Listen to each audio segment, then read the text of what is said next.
வணக்கம் அனைவருக்கும். ராதே கிருஷ்ணா. ஸ்ரீ கிருஷ்ணமயா ஜோதிடத்தில் இன்றைக்கு நாம் காணவிருப்பது லக்னம் முதல் 12 வீடுகள் அப்படிங்கிற தொடர் காணொலியில இன்னைக்கு 9ஆம் வீடு பாக்கியஸ்தானம் அப்படின்னு சொல்லப்படக்கூடிய ஒரு ஜாதகத்தினுடைய முக்கியமான திரிகோணத்திற்கான ஸ்தானத்திற்கான பலன்களை தான் இன்னைக்கு நம்ம பார்க்க போறோம். அந்த 9ஆம் வீடு எவையவையை குறிக்கும், அந்த 9ஆம் வீட்டில் கிரகங்கள் இருக்கும் பொழுது நடக்கக்கூடிய பலாபலன்கள் என்ன அப்படிங்கிறது ஒரு பிரீஃபான ஒரு காணொலியா தான் நம்ம இன்னைக்கு பார்க்க போறோம்.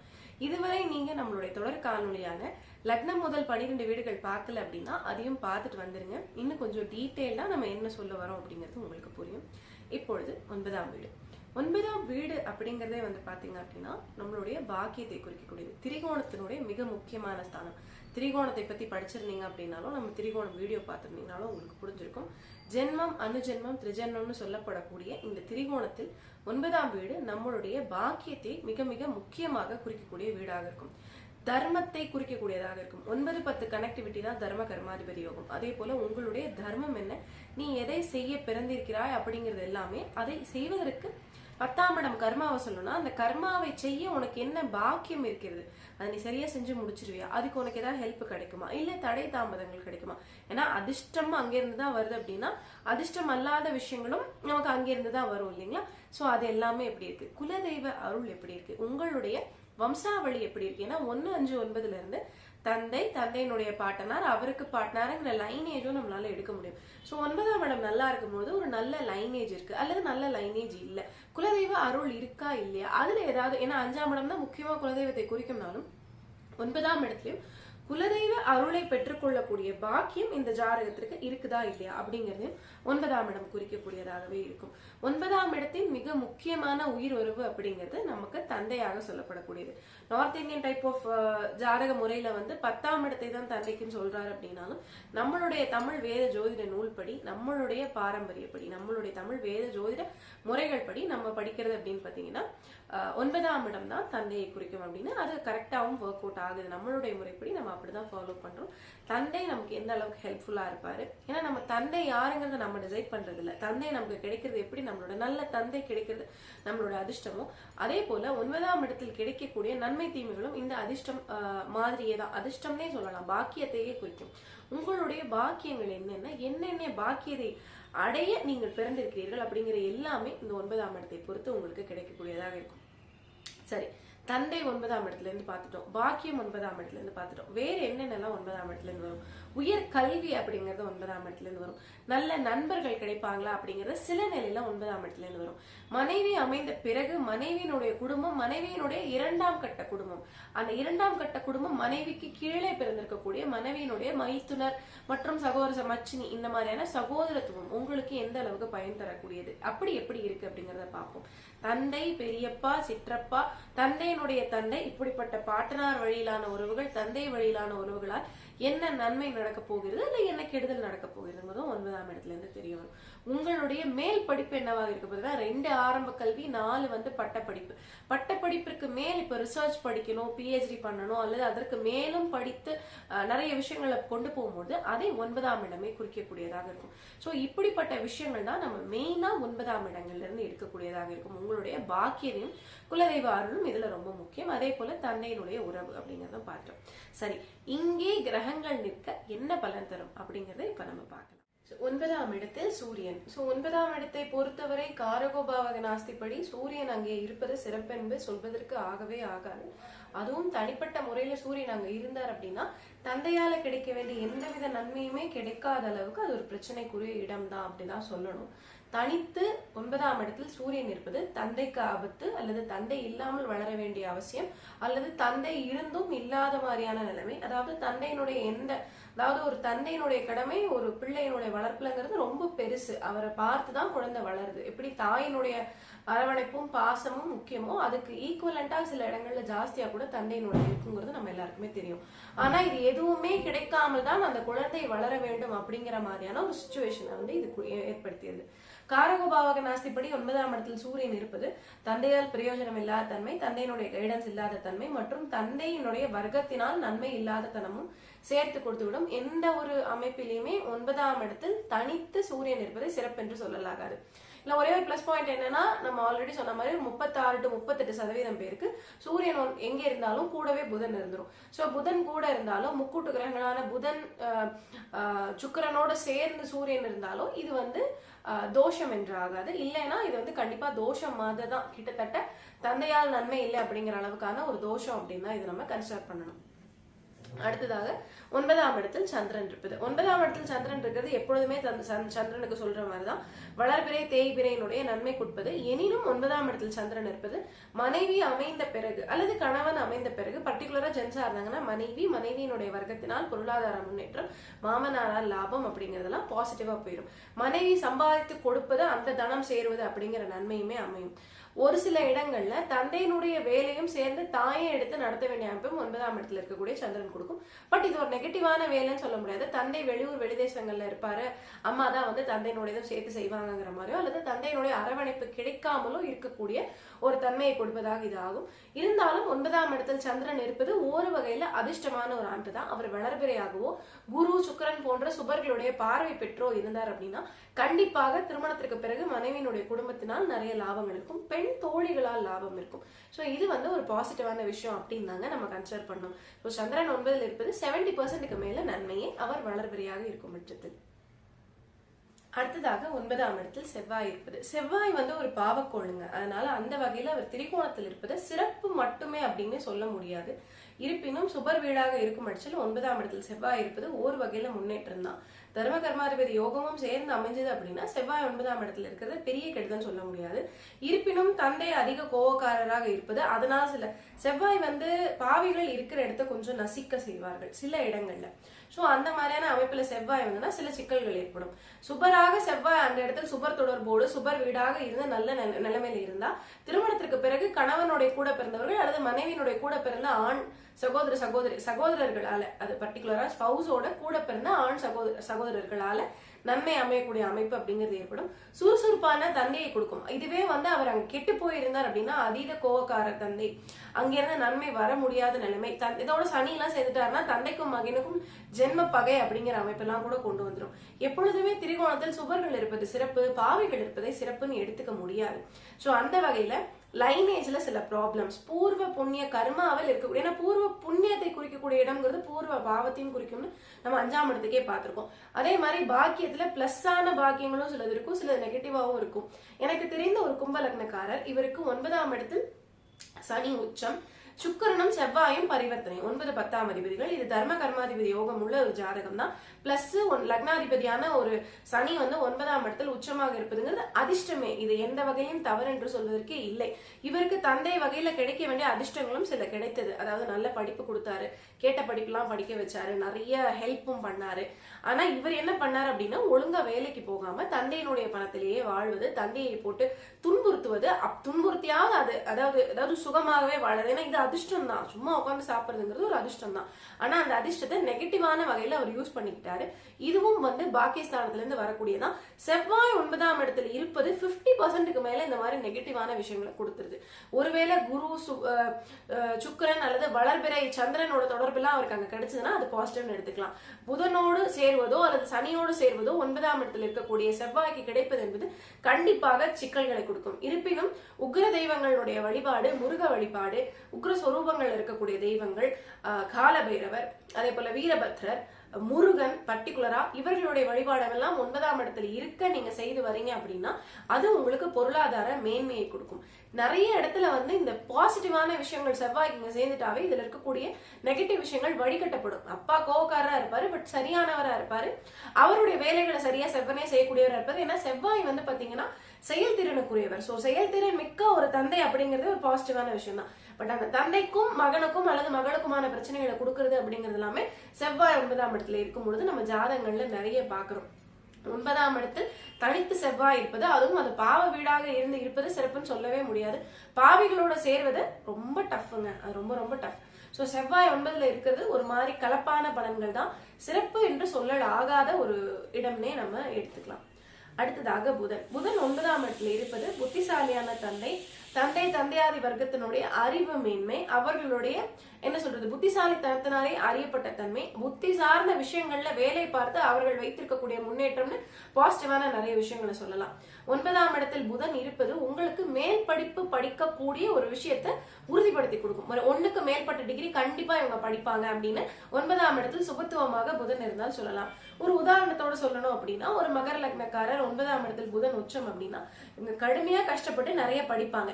கடனையும் அதே 9ஆம் அதிபதியான புதன் உச்சமாக இருக்கிறதுனால கொடுக்கவே செய்வார். ஏன்னா 6ஆம் அதிபதி அப்படிங்கறதுனால தந்தைக்கு தீராத கடன், தந்தையினுடைய கடனை எடுத்து நடத்த வேண்டும்ங்கிற அமைப்பெல்லாம் அதே புதன் கொடுத்தாலும் நல்ல படிப்பையும் பாக்கியத்தையும் புத்திசாலியான தந்தையும் தந்தை கடன்கள் ஏற்படுத்தி இருந்தாலுமே தந்தையின் மூலமாக உங்களுக்கு பொருளாதார சார்ந்த புத்தி அறிவையும், ஏன்னா புதன் புத்திக்கு காரகன். சோ அந்த அறிவுகளை கண்டிப்பாக 9ஆம் இடத்தில் இருக்கக்கூடிய புதன் கொடுக்கிறார் அப்படின்னு எடுத்துக்கலாம்.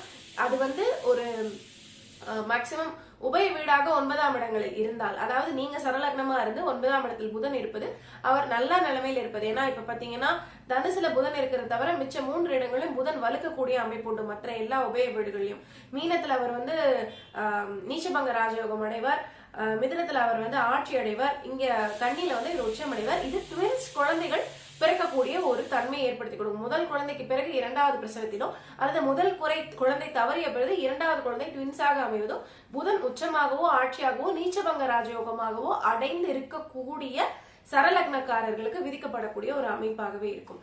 ஆக புதன் 9ஆம் இடத்தில் இருக்கிறது நிறைய நன்மைகள் அப்படின்னு சொல்லலாம். அடுத்ததாக சுக்கிரன். சுக்கிரன் பாத்தீங்கன்னா ஒரு கலப்பான பலன் தரக்கூடியவர் தான் இந்த இடத்துல. இருப்பினும் ஒரு சுப திரிகோணத்தை இருக்கிறது அப்படிங்கிற வகையில இவர் நன்மையை கொடுப்பார். தந்தையாதி வர்க்கத்துல தந்தையை 2 கல்யாணம் முடிப்பது அல்லது தந்தையினுடைய கேடர்ல இருக்காங்க, அதாவது பெரியப்பா சிற்றப்பா போன்றவர்கள் 2 திருமணம் முடித்தவர்கள், தந்தையினுடைய வகையால அதிகமாக 2 திருமணம் செய்தவர்கள் எல்லாம் இருக்கக்கூடிய அமைப்பை சுக்கிரன் 9ஆம் இடத்துல இருக்கும்போது கொடுப்பார். இனியும் சுகபோக வாழ்க்கைக்கு பெரிய கேடு இல்லாத அளவுக்கு சுக்கிரன் பார்த்துப்பார். 3ஆம் இடத்தை சுக்கிரன் பார்த்து கொண்டிருப்பதனால் நிறைய பெண் நண்பர்கள் லாபகரமாக கொடுப்பார். இது பாத்தீங்கன்னா ஆணுக்கும் பொருந்தும் பெண்ணுக்கு பொருந்தும். இங்க 3ஆம் இடத்தை சுக்கிரன் பாக்குறது அப்படிங்கிறது பாத்தீங்கன்னா முயற்சி பலிதத்தையும் சேர்த்து கொடுக்கும். அவருக்கு அங்க சுபர் தொடர்பு இருக்கணும்ன்ற அவசியம்லாம் இல்ல. 9ல சுக்கிரன் இருக்கிறதே ஒரு சிறப்பான விஷயம் தான். 9ஆம் இடத்து சுக்கிரன் லக்ஸரி லைஃப அனுபவிக்கக்கூடிய தன்மையை கொடுப்பார். நிறைய இடங்கள்ல இது நம்ம பாசிட்டிவா எடுக்கிற மாதிரியான ஒரு அமைப்பு தான் வரும். எங்க ஒரே ஒரு நெகட்டிவ் வரும் அப்படின்னா கடக லக்னத்துக்கு 3ல சுக்கிரன் நீச்சமாகிறது மட்டும் 2 திருமண அமைப்பை கொடுக்கக்கூடியதாக இருக்கும். சாரி,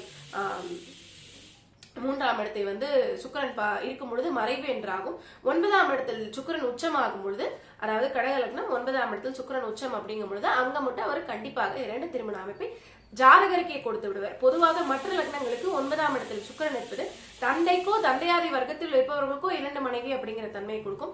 கடக லக்னத்துக்கு மட்டும் சுக்கிரன் உச்சமாறனால டெஃபினட்டா 2 திருமணத்தை கொடுத்துருவார். அவர் நீச்சமானாலும் இளைய துணை, ஏன்னா அவங்களுக்கு பிரச்சனையே லேடிஸ்னாலதான் வரணும். சோ கடக லக்னக்காரர்கள் மட்டும் சுக்கிரன் வலுத்தாலும் எப்படி இருந்தாலுமே பெண்கள்கிட்ட கொஞ்சம் காஷனா இருக்கணும். சோ அவர்கள் 9ஆம் இடத்தில் சுக்கிரன் வலுக்கு மிக மிக என்ன சொல்றது கேர்ஃபுல்லா இருக்க வேண்டிய ஒரு அமைப்பு தான் அப்படின்னு தான் சொல்லணும். மற்றபடி 9ஆம் இடத்தில் சுக்கிரன் இருப்பது அப்படிங்கிறது பாத்தீங்கன்னா மேக்சிமம் நன்மைகளை தரக்கூடிய அமைப்பாகத்தான் இருக்கும்.